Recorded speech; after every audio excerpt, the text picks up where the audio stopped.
langsung kembali di Era Entertainment, selamat kembali di Joran Fast Playlist. Seperti biasa hari ini kita akan melanjutkan review saham part yang ke-563. Namun sebelumnya bagi teman-teman yang mungkin belum subscribe channel YouTube ini, sekali lagi jangan lupa tekan tombol subscribe, nyalakan lonceng notifikasinya agar teman-teman tidak pernah ketinggalan informasi-informasi terbaru dari channel ini. Di part yang ke-563 kali ini kita akan kembali mereview ada 6 saham, di mana ada saham Unilever, DGIK, SMRA, Jaya, Doit, dan CTRA. Di mana Unilever itu adalah request dan 5 saham yang lain merupakan top score dari JCS. Namun seperti biasa sebelum kita melanjutkan untuk mereview ke 6 saham tersebut, maka terlebih dahulu kita akan meng-highlight pergerakan dari indeks harga saham gabungan kita, di mana indeks hari ini ditutup menguat 0,6% di level 7098. Indeks hari ini tidak merah ya, langsung opening hijau, tancap gas hijau dengan 302 saham naik, ada 220 saham turun, dan ada 185 saham yang bergerak stagnan. Kalau kita perhatikan value dia ada sekitar 14,1 triliun ya transaksi hari ini, dengan level tertinggi di 7.113. Bagaimana dengan net foreign? Di sini di seluruh market net foreign-nya 963 miliar. Ini banyak juga ya. Sudah mulai banyak kembali yang masuk. Apakah mungkin orang sudah memprediksi bahwa banking akan naik kembali? Mengingat mungkin akan ada kenaikan suku bunga lagi dari Bank Indonesia. Tidak ada yang tahu. Kalau naik lagi 25 BPS, maka 5% sudah suku bunga kita. Dan tentu itu kenaikan yang sangat cepat karena dalam waktu yang singkat kenaikan itu terus terjadi untuk meredam inflasi. Tapi overall semua itu merupakan kebijakan ya, itu kebijakan moneter dari Bank Indonesia, pemerintah dengan fiskalnya juga dia melakukan yang terbaik agar kita tidak terseret juga ke dalam jurang resesi. Dan itu tentu mereka yang lebih tahu, ahli-ahli kita yang lebih tahu. Yang jelas hari ini ada sinyal masuk foreign hampir 1 triliun, menandakan bahwa mereka kembali optimis. Semoga indeks masih bisa mencetak rekor all time high-nya di atas level 7377. Kita nantikan itu kalau tidak salah di hari Kamis sampai Jumat ya pengumumannya. Oke, kita langsung kembali ke sini. Saham pertama yang akan kita review karena di request adalah saham milik Unilever. Pertanyaannya di YouTube, kenapa saham Unilever 2 hari itu ARB terus-menerus ya? Dia penasaran.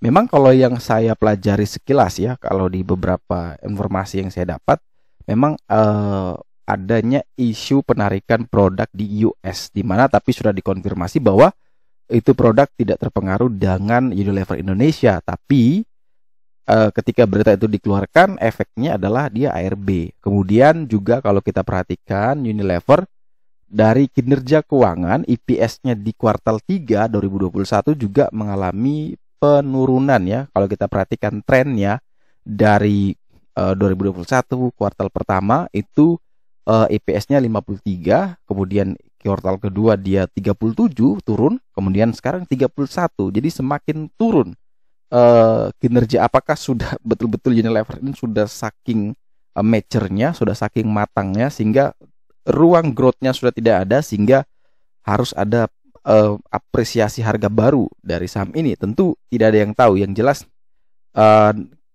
di technical analysis di sini 4620 adalah support paling kuat, sedangkan closingnya di 460. Jadi dia sekarang sudah ada di support paling kuatnya ya. Jadi tipis sekali. Kalau besok ARB lagi jelas jebol di bawah level support paling kuat dan tentu itu jelek. Tapi kalau dia kuat bertahan di 4620 ya bagus, ada peluang kembali menguji resist di 4870. Jadi teman-teman bisa menyesuaikan besok. Kalau ternyata opening dibanting lagi di bawah 4620, ya jangan dulu beli, jangan dulu masuk. Tapi kalau misalkan setelah ARB kemudian bisa naik lagi melewati 4620, ya boleh buy on breakout di sana. Dan menurut saya pribadi ini feeling saja ya, feeling, karena biasanya saham-saham besar seperti ini kalau memang besok ada kemungkinan ARB, biasanya akan terjadi shadow di sana. Jadi kalau yang mau lebih banyak take risk-nya, ya boleh saja buy saat ARB lagi, tapi tidak ada yang menjamin ya setelah dia ARB apakah dia bisa naik lagi apa tidak, atau terus ARB. Karena kalau yang saya pelajari pattern dari saham-saham besar seperti ini, biasanya ARB-nya tidak lama ya, ARB-nya mungkin cuma 2-3 kali Setelah itu dia akan terjadi shadow. Setelah dia sudah muncul shadow, ada perlawanan, kemungkinan besok dia naik sedikit untuk turun lebih dalam bisa jadi. Jadi tidak langsung dia turunnya sedalam itu. Jadi market menyesuaikan dan tentu kita butuh kapan nih dia akan rebound. Kalau saya orangnya harus melihat kondisi ya. Kalau memang ternyata dia ARB, kemudian oke, dia punya bid overnya oke, kemudian perlawanannya oke, itu mungkin bisa entry. Tapi kalau kita tidak bisa memantau seperti itu, ya kita hanya bisa lihat kalau dia naik lagi di atas 4620, ya kita boleh buy. Tapi kalau masih belum naik di atas 4620, ya kita skip. Jadi reason to buy kita jelas, karena secara final score value juga dia masih 45. Jadi status kita ya masih wait and see dulu di saham Unilever. Kemudian kita bergerak ke top 5 JCS score, di mana ada saham DGIK. Ini yang paling bagus ya, top 1 dari JCS score karena skornya itu perfect, yaitu skor 95. Nah, coba kita perhatikan. Oke, Nusa Konstruksi Engineering cenderung sideways, tapi skornya sudah oke. Semua skor ini sudah mendukung ya, sudah mendukung. Sekarang tinggal kapan dia mau terbang, tidak ada yang tahu. Yang jelas kalau besok bisa naik di atas 12, silakan buy. Silakan buy DGIK. Buy on breakout 112, target terdekat ke 122 dan cut loss di bawah 109 ya. Boleh teman-teman pasang SL di bawah 109. Tapi kalau belum bisa melewati 112, jangan dulu beli. Tapi belilah ketika dia bisa naik di atas 112. Kalau terlambat atau tertinggal ya di 112, 113 masih boleh. Tapi kalau belum bisa breakout ya jangan masuk. Jadi reason to buy kita jelas ya. Buy on breakout 112, target ke 122, target terdekat, kemudian cut loss di bawah 109. Karena semua indikator sudah oke, sudah perfect. Jadi sekarang tinggal kita menunggu momentum. Jadi ini langsung bisa masukin di watchlist. Ketika dia bisa breakout 112, silakan teman-teman buy on breakout di saham DGIK. Kita bergeser ke saham SMRA, di mana saham Sumarekon, ya Sumarekon Agung, ditutup stagnan di harga 590. Final score value dia 85, statusnya good, masih bermain di kisaran atau sekitaran area support paling kuatnya. Support paling kuat di 585, closingnya adalah di 590. Dengan kata lain, selama dia masih ada di atas support paling kuat atau selama dia masih berada di atas 585, SMRA ini masih aman-aman saja dan masih punya peluang untuk kembali menguji 730. Itu merupakan RPK-nya. Jadi kalau misalkan teman-teman mau beli, pastikan dulu pertama dia tidak turun lagi di bawah 585. Kalau yang pertama tadi terpenuhi, silakan buy. 585, 590, silakan buy di sana, cut loss di 570, target ke 730. Akan tetapi kalau opening langsung dibanting di bawah 585, jangan beli. Jadi reason to buy kita jelas ya. Di atas sama dengan 585 boleh buy, di bawah itu kita skip dulu dari saham SMRA. Walaupun semua indikator juga sudah mengatakan ini bagus atau good. Kemudian kita selanjutnya bergeser ke saham milik Armada Jaya ya, dengan kode emiten Jaya.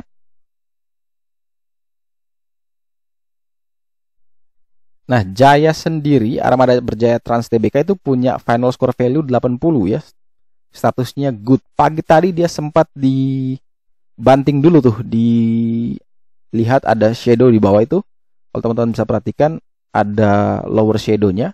Itu dia sempat ke 118, kemudian dia langsung ke 132 dan closing di 126. 4 miliar transaksi. Kalau kita perhatikan di sana ada satu broker yang menarik cukup dan sangat dominan di sana. Ya, itu broker yang pembeliannya cukup besar sekali dan sepertinya ada something di saham Jaya. Kalau kita perhatikan dari teknikal, selama dia masih ada di atas 124, maka selama itu juga masih ada potensi buat Jaya untuk terus melanjutkan penguatan. Jadi kalau teman-teman yang ingin membeli, perhatikan betul support 124 saat ini. Di bawah 124 silakan cut loss. Tapi kalau masih kuat di 124 silakan, kalau belum punya barang buy, kalau sudah punya barang hold. Dan targetnya kita akan lihat menggunakan Fibonacci secara weekly ya. Kita slash Fibo Jaya W. Ini kenapa kita mudah sekali kalau pakai JCS. Jadi kalau teman-teman yang mau gabung juga bisa buka website kita di joranvest.com ya, tinggal pilih di sana. Nah, di sini kita bisa lihat kalau dari Fibonacci retracement, kalau memang dia masih kuat di atas 124 itu, maka punya peluang itu terbuka lebar bahkan sampai ke 200. Itu big view-nya sampai 200. Tapi kalau bertahap ya ada 139, ada 151, ada 162 dan 179. Jadi ini kalau kita bulatkan ya ada di 140, 150, ada di 162 dan ada di 180 dan next 200. Jadi itu merupakan tahap atau target taking profitnya. Teman-teman bisa menyesuaikan. Yang penting di sini dia bisa kuat bertahan dulu di support 124. Jadi kalau bisa kuat ya itu bagus, tapi kalau gagal ya lebih bagus teman-teman sabar, tunggu saja di support berikutnya yaitu di 107 sampai dengan 109 baru teman-teman boleh entry kembali. Secara final score value dia bagus semua. Sekarang tinggal level entry-nya kita yang kita sesuaikan. Selanjutnya setelah kita bahas saham milik Jaya, kita punya saham DOIT ya, Delta Dunia Makmur. Saham DOIT sendiri dalam perdagangan hari ini ditutup menguat 1,55% di level 392. Dimana kalau kita perhatikan DOIT cenderung masih berada di sekitaran area support paling kuatnya. Support paling kuatnya 370, closing di 392, hari ini naik 1,55 dengan 12,5 miliar transaksi. Ini cukup masih bisa kita punya space untuk tawar lagi ya buat DOIT kalau memang dia mau kasih. 370 sampai dengan 376 mungkin kalau memang masih dikasih ya silakan teman-teman mungkin buy di sana asalkan tidak turun lagi di bawah 370. Target menuju ke 460. Akan tetapi itu skenario pertama ya. Akan tetapi kalau dia tidak turun ke 370 sampai dengan 376 malah bisa breakout 394, maka silakan buy on breakout di 394 target ke 460. Karena di sana ada SSR2 itu resist terdekatnya yang bisa teman-teman pakai sebagai area beli juga. Jadi ketika dia bisa breakout dari 394 silakan buy juga ke 460. Tapi kalau gagal dan dia turun tapi tidak di bawah 370 silakan ambil 370 sampai dengan 376. Kemudian nanti teman-teman sesuaikan. Kalau ternyata setelah teman-teman beli di 370 sampai dengan 376 dan ternyata dia masih turun, maka prepare SL mungkin 2 sampai 3% dari level support tersebut. Jadi teman-teman bisa menyesuaikan. Dari final score value 75 statusnya masih good, hanya SPK dan SPK RPK yang dia masih jelek karena jaraknya sudah jauh. Selebihnya semua indikator juga masih mendukung. Dan saham terakhir yang akan kita review hari ini adalah saham milik grup Ciputra ya, CTRA. Saham CTRA. Nah, untuk CTRA teman-teman perhatikan bahwa CTRA hari ini sekali lagi naik 2,17% di level 940. Kalau kita perhatikan CTRA menarik sekali. Kenapa? Karena dia berhasil closing tepat satu tick di atas level support paling kuatnya. Jadi kemarin dia masih berada di bawah SPK, di mana SPK kita tahu support paling kuat karena harga CTRA kemarin di bawah, maka itu menjadi resist paling kuat. Nah, hari ini dia bisa breakout dan closing di atas itu sehingga ini menarik sekali. 935 sudah menjadi support paling kuat baru. Sehingga kalau dia masih ada di 935 di atas 935 maka tentu ini menarik buat CTRA. Jadi selama di atas 935 boleh buy. Cut loss mungkin di bawah 915, target ke 1090. Jadi kalau teman-teman yang ingin beli sekali lagi beli di 935 940, cut loss di 915 910, target menuju 1090 sampai dengan 1100. Tapi kalau ternyata besok opening di bawah 935 ya jangan masuk ya. Kita hanya punya reason to buy kalau dia masih bisa kuat dan bertahan minimal di 935. Kalau itu kita boleh entry, tapi kalau di bawah 935 ya kita skip dulu untuk saham CTRA. Oke, sekian dulu review saham part yang ke-563 hari ini. Terima kasih bagi teman-teman yang telah setia menonton. Sekali lagi jangan lupa like, comment, dan subscribe. Bantu share juga agar semua informasi yang ada dalam video ini berguna, bermanfaat, dan tentunya bisa menjadi panduan trading di keesokan harinya. Sekali lagi terima kasih banyak. Sampai jumpa dan semoga membantu.